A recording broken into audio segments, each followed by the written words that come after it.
Hey there, Agile Adventurer. Just a quick question. What if, for the price of a fancy coffee or half a pizza, you could unlock over 700 hours of the best Agile content on the planet? That's audio, video, e-courses, books, presentations, all that you can think of. But you can also join live calls with world-class practitioners and hang out in a flame war-free and AI slop-clean Slack with the sharpest minds in the game. Oh, and yes, you get direct access to me, Vasco, your Scrum Master Toolbox podcast. No, this is not a drill. It's the Scrum Master Toolbox membership. And it's your unfair advantage in the Agile world. So if you want to know more, go check out scrummastertoolbox.org/membership. That's scrummastertoolbox.org/membership. And check out all the goodies we have for you. Do it now. But if you're not doing it now, let's listen to the podcast. Hello, everybody. Welcome to our Success Thursday. Of course, the biggest question of the week this week with Joel Bancroft-Connors. Hey, Joel. Welcome back. Thank you, Vasco. Looking forward. We're on the downhill slope. And for all of you guys who remember the Monday episode, I said I'm eager to hear your answer to the Thursday question, Joel. Well, today's Thursday, so we're going to listen to it. But before, let's talk about retrospectives, the tool in the end that we so often use to try to get to that successful place. So, Joel, share with us, what's your favorite retrospective format and why? Well, I'm going to go a bit meta here because I think we're in an era where every time you turn around, somebody's got this new retrospective format. Here's a retrospective format on the Rolling Stones. Here's a retrospective format on the Marvel superhero movies or whatever. And it's like all these different things, which a lot of them boil down into very similar actual base structures.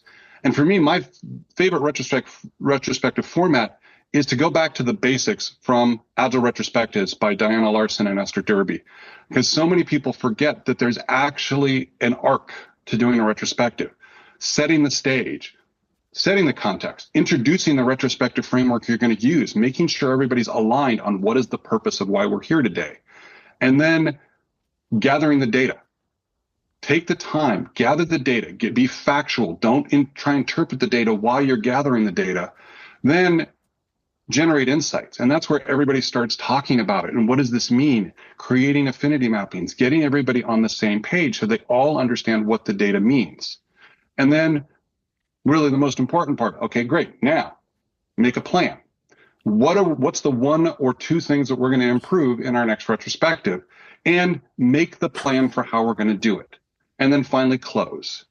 And I think if people just remember that there is actually an arc to the retrospective, and sometimes you can use different little exercises at the different parts, I think our retrospectives would be so much better if people remembered those famous 5 steps.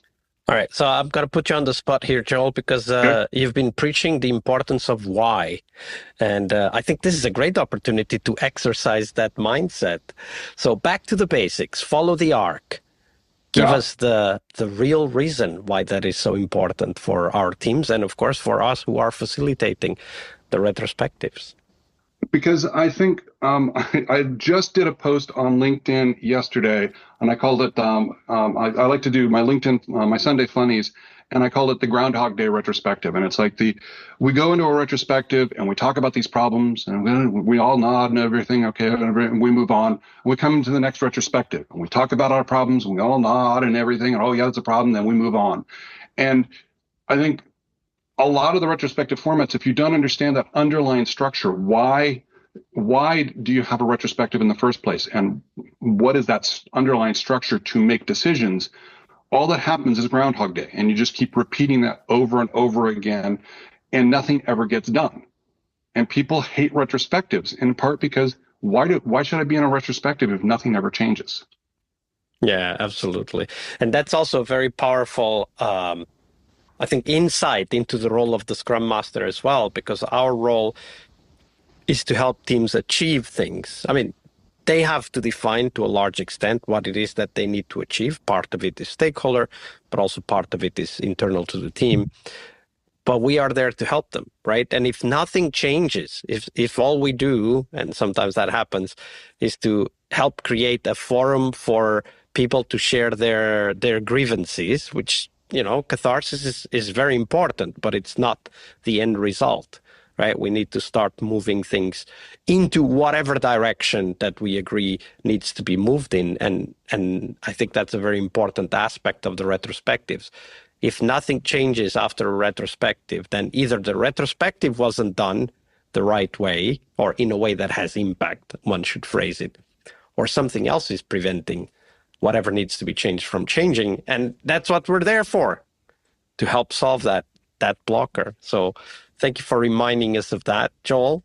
And of course, we do these retros because we want to be successful. But given your Monday answer to the failure story, and if you guys didn't hear it yet, now is a good time to stop, pause, and go listen to the Monday episode and then come back. I'm really curious to hear how you define success for yourself, Joel. I think as a Scrum Master, an Agile coach, a trainer, I've really evolved over time. And again, I'm a big fan of Simon Sinek's Start with Why.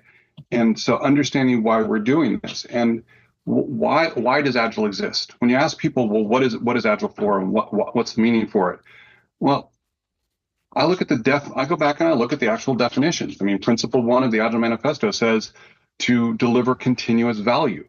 The Scrum Guide says the purpose of Scrum is to generate value for complex problems.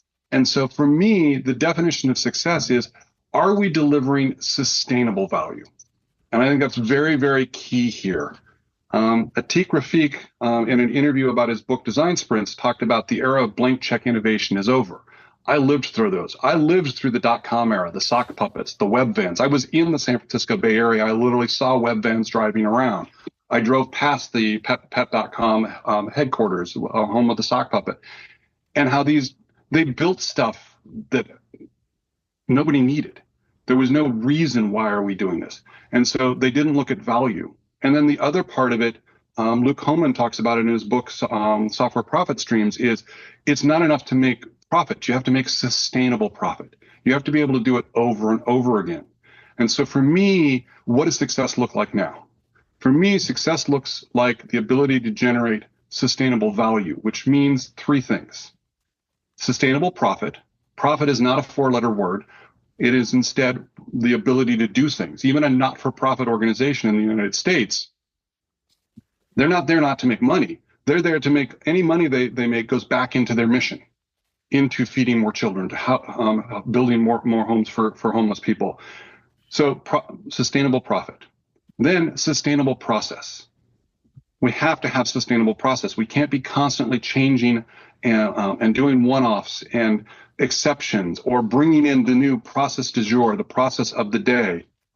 And so we need to create that sustainable process. And then finally, at the end of the day, we need to remember, no matter, we can have the best business plans in the world, the best processes in the world, the best financial backing, the best technology, and if we don't have people, we have nothing. We need sustainable people. We can't be constantly hiring and training new people. We need to create that sustainable knowledge, that tribal knowledge.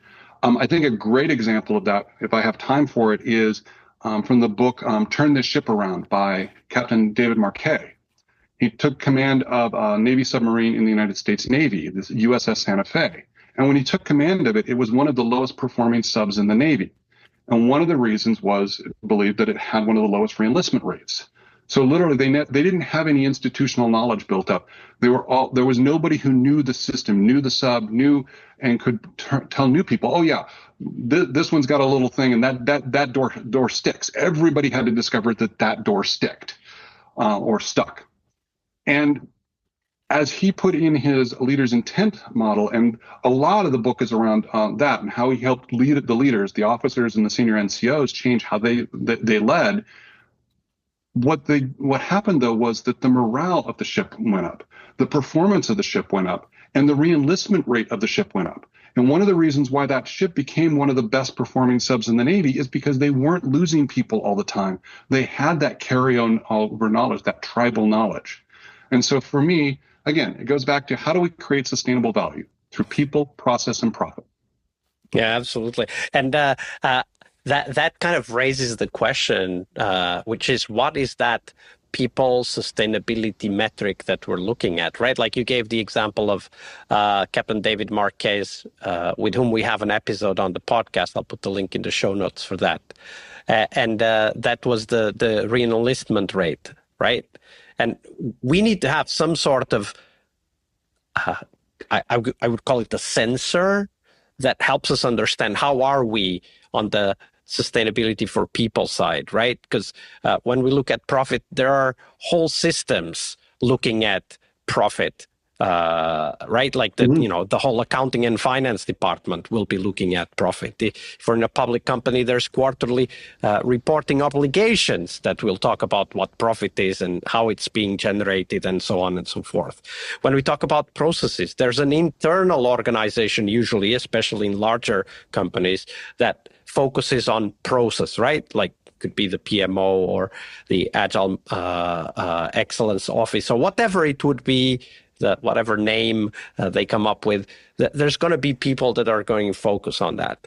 But how do you make it sustainable for people? And I just want to give a very specific example. Right now, there's a lot of people talking out there, CEOs of larger companies especially, how they're going to replace people with AI. How's that creating a sustainable work environment in those organizations, right? And when you think about it, like if we just play the film a few or we play the TV series a few seasons forward, and we ask, okay, if everybody's going to be fired, who's going to have money to buy the products that they're supposed to be creating with AI?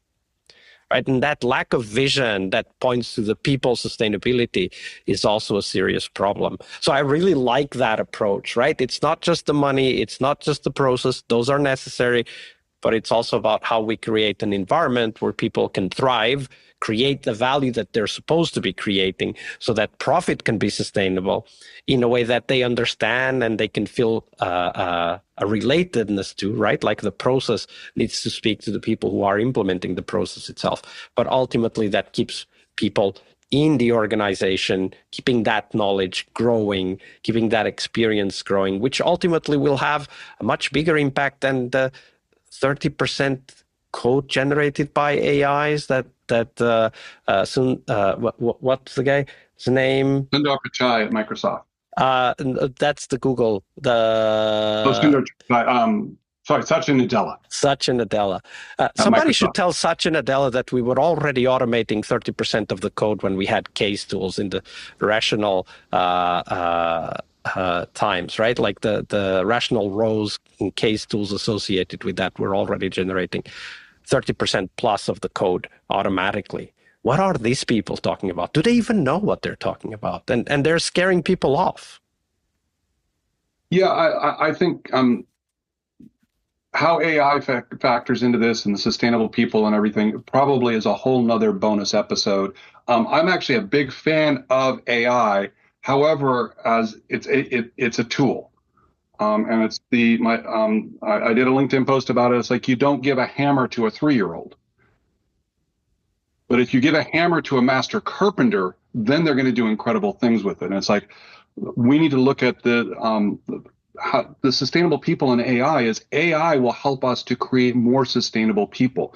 They will be able to do more. They will be able to focus on the creative because we leverage off we take those processes that are clear and well understood, and we can automate those and leave the complex thinking problems for the people. I am an AI, or should we say A1, if you know, you know, optimist. I just don't believe that we have figured it out, just like we didn't in the time of webvans and pets.com. We had not yet figured it out back then. But you're right. This would be a long bonus episode. So thank you very much for sharing that perspective on success for Scrum Masters, Joel. Absolutely. One of my big passions right now is redefining success. I think, honestly, we as Agile coaches and Scrum Masters and everything have been some of our own worst advocates and allies because we were so focused on, happy teams and all of this, and forgetting that the purpose of Scrum, the purpose of Agile is to deliver value. Absolutely. Very well said. All right. I hope you liked this episode. But before you hit next episode, here's the deal. This podcast is powered by people like you, the members who wanted more than just inspiration. They wanted real tools and real connection to people who are practicing Agile every day. We're talking access to over 700 hours of Agile Gold, CTO level strategy talks, summit keynotes, live workshops, e-courses, deep dive interviews, books, and if you're into no estimates, we got the pioneers of no estimates in those deep dive interviews as well. Agile business intelligence, creating product visions, coaching your product owner courses, you name it. You'll get invites to monthly live Q&As with Agile pioneers and practitioners, plus a private Slack community, which is free of all of that AI slop you see everywhere, and of course, without the flame wars. It's a community of practitioners that want to learn and thrive together. It's the best place to connect with community and learn together. So if this podcast has helped you before, imagine what you will get from this podcast membership. So head on over to scrummastertoolbox.org/membership and join the community that's shaping the future of Agile. And we have so much for you. So check out all the details at scrummastertoolbox.org/membership, because listening is great, it's important, but doing it together, that's next level. I'll see you in the community Slack. We really hope you liked our show. And if you did, why not rate this podcast on Stitcher or iTunes? Share this podcast and let other Scrum Masters know about this valuable resource for their work. Remember that sharing is caring.